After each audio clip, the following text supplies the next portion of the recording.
Welcome back, folks, to the Jimmy O Show. I am very happy to be with you here tonight on Tuesday, November 18th, 2025, shortly after the announcement of the latest college football playoff rankings. We'll have more on that separately on this channel. But for now, thank you for being here on the Fear the Wave Collective channel. And thank you for tuning in to this week's episode of the Jimmy O Show. I am pleased to be joined this week with our players of the week and the job takers of the week from the FAU game, which was nice, strong win by Tulane on homecoming, full stadium, festive atmosphere, and Tulane took care of business against a really good offensive team. Came out to play, but the boys took care of business with some timely. I'm looking at, I got Zay looking at me right here. With some timely plays on defense and then steady offense. And so let me go around the room, kind of introduce everybody, and then we'll get started. So first, like I said, I'm looking at Zay Wadsworth, our friend who had the huge interception right before halftime. Zay is our defensive player of the week. How you doing today, Zay? I'm doing good. How you doing? Doing great, buddy. So glad to have you on the show, man. Very proud of your effort there. Our special teams player of the week is Shaun Nicholas. Shaun texted me. Let me know he's having some audio issues. Hopefully he can hear this okay. You guys are getting to know Shaun pretty good. Forced fumble in that game. One of the best gunners in not only American Conference, but in all of the country. Shaun, how you doing, buddy? Did we lose him? He was having some audio issues, he said. He'll jump back on. We got two offensive players of the week. Couldn't pick one because they were both so nice in the game. Our old friend Shadre Hurst revisiting us once again in 2025 after being a mainstay on the show in the past. My guy, Shadre, how you doing, Shadre? I couldn't be better. I love it, buddy. I couldn't be better myself. There's Shaun coming back in. Shaun, you with us, bud? How you doing, man? I'm here. Man, you missed the introduction. I said not only one of the best gunners in the American Conference, but in all of the country, and then you missed all that. We gotta keep you. You're on mute. Oh, my fault. Thank you for the compliment, though. You got it, man. Huge play on Saturday, but and then last but not least for the players of the week, we got tight end extraordinaire. The man blocks some, he catches some. Soft hands for a big man. Johnny Pascuzzi. How you doing, Scooz? I'm good. Glad to be on, James. Thanks for having me. Got it, buddy. And then of course we're full of the guys. We can't get any of this done without the job takers of the week. This week we joined back to back Josh Shims. Last week as a special teams job taker of the week. This week as a defensive job taker of the week. Josh, how you doing, bud? I'm doing good. How you doing? Doing great, buddy. Thanks for joining us once again. And then we got another veteran to the Jimmy O Show, a guy with this is I think his third appearance this year as an offensive job taker of the week. Third, Gabe. Second or third, Gabe Mocek out of Lafayette. How you doing, Gabe? Sir, I'm doing great. Hell yeah. Great. Second or third? Which one we're on? We're on number 3. Yes, sir. Man tumble, but he knows the count. And finally, last but not least, our job taker, our special teams job taker of the week, Seth Gale. How you doing, Seth? Doing good. How are you? Good. Another veteran of the Jimmy O Show. He's multi-year running, man. It's like any band can release a great album and they do the one album, they're done. I mean, Seth's like he's on his follow-up album. He's still going strong with multiple Jimmy O appearances. Very good stuff. So, all right, well, guys, let's get started, man. FAU, first of all, how cool was it to, it's always like this with Tulane with so many alumni that live out of the state. When everybody comes in for homecoming, it's always pretty fun to be in that atmosphere. And I'm sorry, I always do that. Gabe, I'm looking at you. I'll start with you. Yes, sir. I've enjoyed the atmosphere ever since I got here. It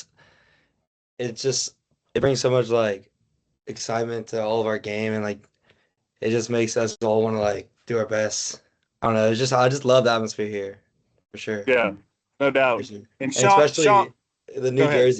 jerseys, yeah, Oh and man, all the New that. Jerseys are And incredible. yeah, it brought a bigger crowd, and it just made it just everyone like, more excited to be there. Check them Yeah, out. look, those helmets they sold them all out.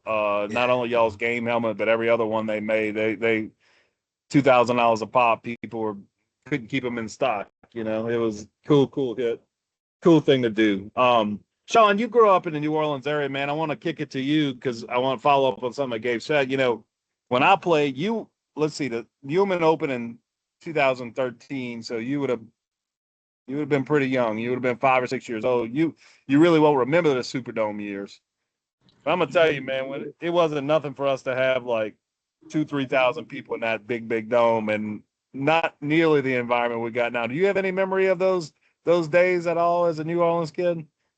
I never actually been to a Tulane game down here. The only time I went to a Tulane game was on my official visit, Oh wow, okay. and the atmosphere was great. It was actually homecoming day. The atmosphere was great. I think they were all black that year. But yeah, the atmosphere was great. Just coming from here is just a blessing. Yeah, I got to get on my boy Dwight Devious Jones, who's a West Jeff and Tulane alum. I mean, he's got to make the outreach back to those West Jeff boys and take them to some games so they get some experience some of it before. Maybe you could start that.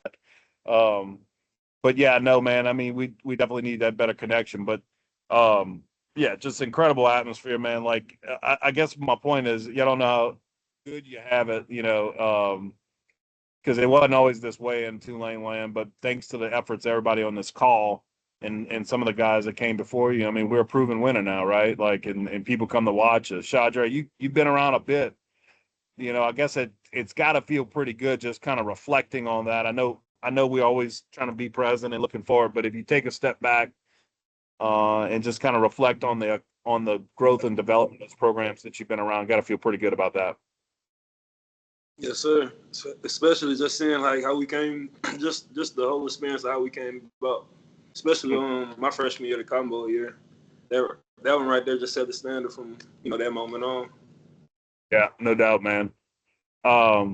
Yeah, I mean, look, and I want to talk to big picture wise a little bit longer with some of y'all before we get into the game. Um, Johnny, you're brand new. Some of the Zay, you're brand new. Some of you guys are brand new. I mean, you're sitting here. We're 8-2. I think we returned 5 starters. And so Johnny, I guess from your perspective as a guy who came on, I think you came after spring ball, or were you here for spring? I don't remember. No, I came in the summer. Okay, you came in the summer, right? Like so, like to see a team like sort of come together so quickly, right? Like it's a challenge. I mean, you look at it. Part of this whole ranking thing, the reason why we're ranked in other G5s aren't is because we played such a challenging schedule. But to see a team, we're sitting here 8-2 against a challenging schedule, and kind of like so much having to come together so quickly. Is there anything like you can attribute that to? Well, I think especially with the transfer portal, like it's kind of hard to build that quickly. But I think like just coming in as a new guy, I mean, I loved all the dudes that were here, tight end room, and then everyone else. Like just welcoming because at the end of the day, we all want the same thing, which is always the trophy in December. So I'd attribute to what Shadre said, like the standards that they put in place, like his freshman year, Cotton Bowl, and then continuing to build that. And obviously, Summerall and Coach Witt and everyone kind of upholding that. But I think it really gets down to the guys you have in the locker room and that are willing to put the time in to get to know each other, kind of build that continuity and kind of that, like, we're going for one thing together, not individually. Yeah, it's awesome. It's just like having my vantage point where I'm pretty close to the program, but I'm not there every day any longer. I mean, it's it's hard to do. A lot of teams are unable to do it, and it's a credit to all you guys and your willingness to buy in to get something accomplished is pretty special. Um, guys, when we look at the game of FAU, Seth, I'm based on past experiences. I'm thinking you were one of the guys that had to simulate the Cam Messer. Is it Cam Messer, the guy from West Kentucky, the punt returner? Were you the one of the punt returners all throughout the week practice? Yes, sir. I was number 8, Messer. I was I was returning punts this week, and I was the slot guy for scout team. The kid was really, I mean, we knew coming into the game that he was an electric athlete. Like he made some big plays on the punt return end, and that they were going to try and get him the ball on offense and get him in space. And I think you saw them target him a lot. They're a really pass heavy offense. So this week was really kind of dedicated to that. We knew going into the week that they were going to try and get him going, and I think for a good, I mean, we got 3 picks off of him, so I think we did a pretty good job stopping the pass attack. Dude, I'm gonna tell you right now, you had your hands full for the week because when we broke down the game, Messer was at 74 catches through 8 or 9 games. He was their primary punt return all year, 12-yard average, I believe, returning kicks or returning punts, excuse me. I mean, like he was their guy, right? Like he was the sort of the straw that stirred the drink. And so, and he was, as we saw in the game, he was involved in everything. So your week of practice had to be a bit challenging. So great job with that, and way to bring us home, because I'm gonna tell you, I was a little worried about that guy. Um, now, Shaun, that's no disrespect. It's like, look, we haven't given up a big return all year long. We're strong covering punts between Alex Legg and the coverage units, but particularly the play of the gunners all year long between you and TJ. We've just been great covering punts, but I was like, I don't see too many guys on here with this number of returns and a double-digit average like that. I was like, okay, this dude's legit. And when I saw him, I was like, just a little jitterbug, right? Like, was there anything you saw on film or anything you had to do to kind of like any keys to containing him? And of course, I know Seth didn't do it in practice, but maybe leading to the muff, obviously a huge play in the game. Yeah, we knew coming in the game that he put the ball on the ground a lot. So we knew kicking it to the sun, it was going to be kind of hard for him to catch the ball. So when I just TJ just ran, I just got there. Yeah. And with a lot of help, he had a great meetings, great tape on him, and we just been watching film on him, just trying to cut the wide, try to hit him, try to make a fumble anything we can, because we knew he was a playmaker. Yeah, no doubt. And then looking ahead, I haven't done any kind of tempo breakdown yet. I mean, look, I just think great improvement as an overall team. I mean, what challenges do they present on the special teams front for us this week? They're a good PBR unit. They're good. They're returning number 17. He has a lot of juice. I think he's their second leading receiver. Yeah, he's a playmaker. Whenever he has a chance to catch the ball, he's going to make a play. So our job at Gunners is like, we got to have that mentality that we're not going to let this dude run all over us. We're going to make a play. Yeah, and that's the standard we have. Yeah, absolutely, man. Look, look, we saw the game Sunday night, right? Like, I don't think we're going to have those conditions, but in the link, it gets the wind can really play with you. It's going to be important in the kicking game that we control. We're ready for the elements. We don't get that kind of wind typically down here in New Orleans, but I know you'll be ready for it. So another guy I want to talk to who does some work on special teams, but like had one of the biggest plays of the game today. We knew we had a challenge. And part of it for you is like kind of knowing when your number is going to be called. You've been getting more and more reps, but it's like you were in there at a crucial time in the game, right? Those middle 8 are so important. They got the ball back when we probably didn't want them to get it, driving in before the half, and they're aggressive. They tried to hit you with Faye. Just kind of take me through your technique on that play, Zay, and how you made that catch, because I mean, I know Sean Nicholas was a receiver who's now a defensive back, but you caught that ball like a receiver, man. I don't know, ain't many defensive backs got hands like that. I know 19 might, but not many others. So take us through that play. Yeah, it was like you said, they were driving 2 minute, and we know this team in 2 minute, once they pass the 50, they like to take shots. So when they converted a pass over the middle, and they do hurry up. So when they did a hurry up, they know they take shots off of their tempo. So basically, I was on top. I was playing a double move, and I got chest to chest to him, and I went back to my receiver days. I did play receiver in high school, so I went back to my receiver days, and I just made a heck of a play. I would say that. I know, and look, I'm sitting there like the 35 in Westfield. I'm looking down, and so I didn't have a great angle. I was like, man, but I didn't see that ball move at all, like that. But like the way you caught it, I mean, you see some ground cause some movement, but man, you snatched that. That was pretty huge. Yes, sir. Hey, now look, you spent a lot of time up there where we had it. We're going up to Northeast up here, man, and you know, forecast calls for weather in the 50s. You've been doing your job telling all these Southern boys that like, hey man, this is great weather up here. 50 degrees, nothing to complain about. It'll feel hot by the time the games gets going. You doing your part? Yes, sir. I mean, we'll just put some. If we have to, put some Vaseline on the arms, oil up, and we'll be ready to roll. It's a little wind. You feel me? It won't be too cold. It will be straight.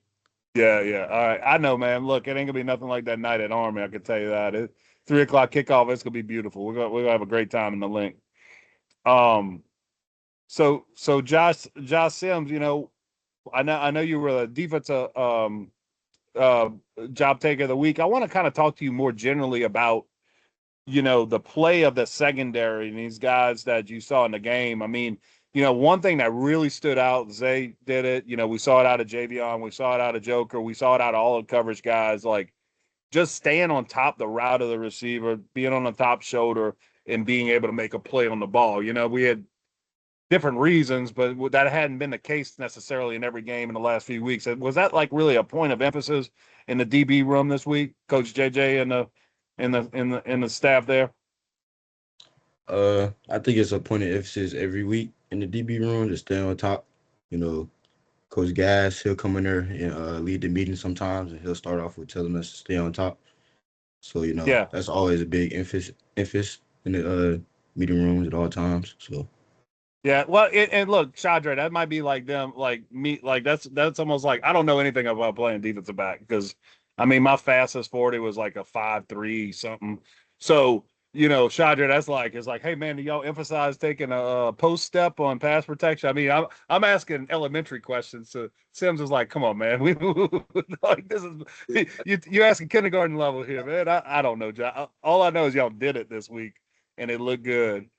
But now you want to get into kick steps and pass sets and all that. I can deal that out with you a little bit. But speaking of that, Shadre, I was a little surprised. I thought they really kind of brought it up front at times in that game. I thought they gave us some looks with some over pressure situations, overload pressure situations that gave us trouble at times. I mean, I was just like, look, man, Shaun Baptiste is like tied for the team lead in sacks, and we like Deshaun, but he would have struggled to get a lot of playing time at Tulane this year. And I was like, man, Shadre and the boys are going to have their way with them, but they posed a little challenge in the game, didn't they?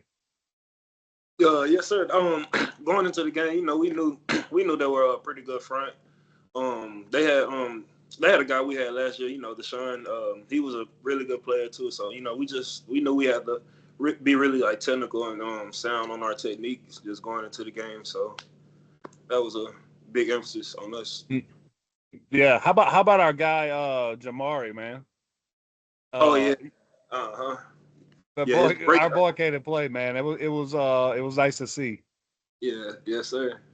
When we act like we're not y'all, me and the others in the collective network, we'll act like experts and we have pregame shows, postgame shows, and I'm like, man, look, Jamari's going to come in. He's going to give us a threat running outside. He gives us an element to get outside the tackle box. Maybe some of the other running backs are not really, and I'm talking outside. The kid hit like outside. He was hitting inside zone and duo all day. All those big runs, like he was being a tough guy, man, running between the tackles. He ain't afraid to lower shoulder and hit anybody either, man. He's got getaway speed, but I guess you had to be proud of the young kid, like showing the progress he has. He's at the he's had to fight through some things to get the opportunity on the field, and he showed what he had. I know offensive linemen always love to see those guys get going in the run game.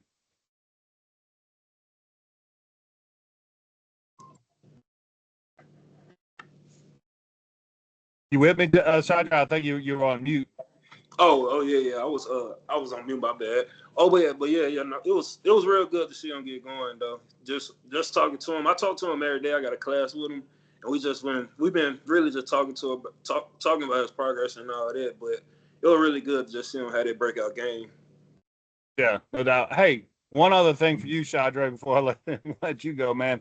You get with Jack and Reese and all those boys, tell them getting that ice bath. I mean, they were limping like old men. They were moving like me. Like, I mean, just like arthritic knee looking and, like limping everywhere all over the field. They got to get right for this trip to Phil. Yeah, coach been taking care of. Yeah, coach really taking care of us this week. So we gonna be straight. Good. Okay. Well, Seth, let me ask you this. Seth and Gabe, I'll come to you next. And Josh, I want to kind of talk to y'all a little bit from your perspective as we look ahead to Temple. I mentioned it earlier. Great coach mentioned it. Most improved team in the conference. They just seem to play tough with everybody. What from a defensive perspective, Josh? What are they sort of featuring? What are they doing? What's going to be the key for our offense to have success against that Temple defense? No, don't give away any secret plays or anything. Just in general, what are their strengths? If you don't mind telling us that. They come down hard on the run. Both of the safeties fit hard on the run.